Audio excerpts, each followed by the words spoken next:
Salut, salut. J'espère que tu vas bien. J'espère que tes journées se passent super bien.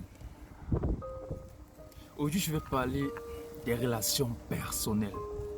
Ouais, parce que je trouve ça un peu plus important. Mais je vais m'attarder sur un aspect, le premier contact. Je pense que tu as déjà eu l'occasion d'aller faire les achats.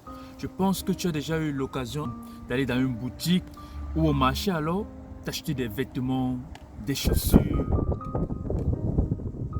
Mais est-ce que tu t'es déjà rendu compte que juste au regard d'une chaussure, juste au regard d'un vêtement, tu es à mesure à 90%, voire même 95% de dire si le vêtement te suffit ou pas. Ouais, tu as cette faculté-là. Tu arrives dans un supermarché, tu te rencontres une très belle chaussure, elle est brillante, éclatante, resplendissante. Mais elle ne te suffit pas. Juste au regard, tu n'as pas besoin de mesurer. Qu'est-ce qu'il arrive lorsque on se prend la tête et on achète une chaussure qui nous sert? On se rend compte qu'après avoir marché quelques mètres, il y a de la douleur. Parfois, ça devient des blessures. Il en est pareil au fait pour les êtres humains. Ouais, il en est pareil. Il y a des gens que, lorsque vous rencontrerez, au premier regard, vous saurez que, ok, cette personne-ci n'est pas faite pour moi.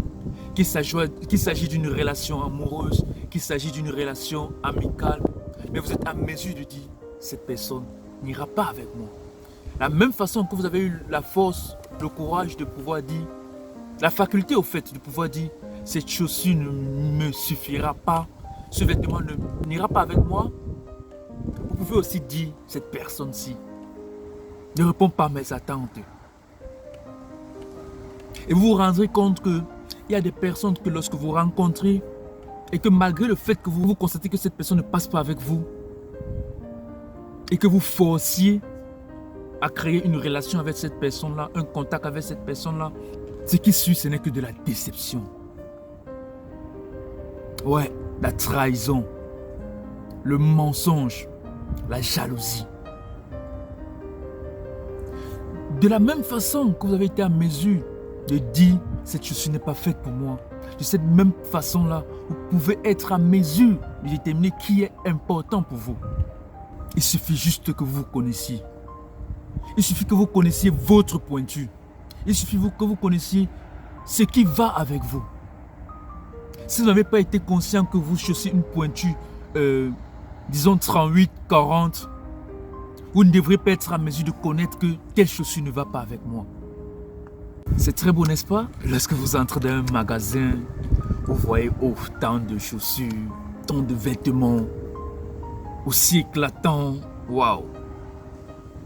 Mais malheureusement, tous ces vêtements-là n'iront pas avec vous. Vous le savez très bien. Ouais, tous ces vêtements que vous avez rencontrés là, tout ce que vous voyez dans le supermarché, dans le magasin, dans la boutique, ne passera pas, tous ces trucs-là ne seront pas votre pointure. Il en est pareil des humains, des personnes que vous rencontreriez dans votre vie. Toutes ces personnes-là ne passeront pas avec vous. Toutes ces personnes ne feront pas partie de votre vie. De cette même façon-là, je vous demande de connaître d'abord qui vous êtes. Ouais, quel style de personne es-tu vraiment? Ouais, quel style de personne es-tu? Es-tu une personne qui aime le sérieux? Une personne qui aime la boisson? Qui aime le football? Qui aime les études? Qui aime l'entrepreneuriat? Qui es-tu vraiment? Si tu sais qui tu es, tu sauras qui peut aller avec toi. Tu peux savoir qui est ta pointure. Quand vous l'aurez fait, vous serez à mesure de déterminer qui passe avec vous ou pas. Vous verrez donc que, à force de forcer certaines relations, soit vous vous égarez complètement de votre chemin, soit vous perdez de vue vos objectifs, soit vous ne pouvez recevoir que cette trahison dont je venais de parler. Vous serez appelé à rencontrer beaucoup de personnes dans votre vie. Beaucoup de personnes Plusieurs personnes feront partie de votre vie. Mais seules les personnes qui ont la notion de respect, ils resteront dans votre vie pour toujours. Moi, c'est Ghislain Kamko, le fils de Maman Hélène. Portez-vous bien.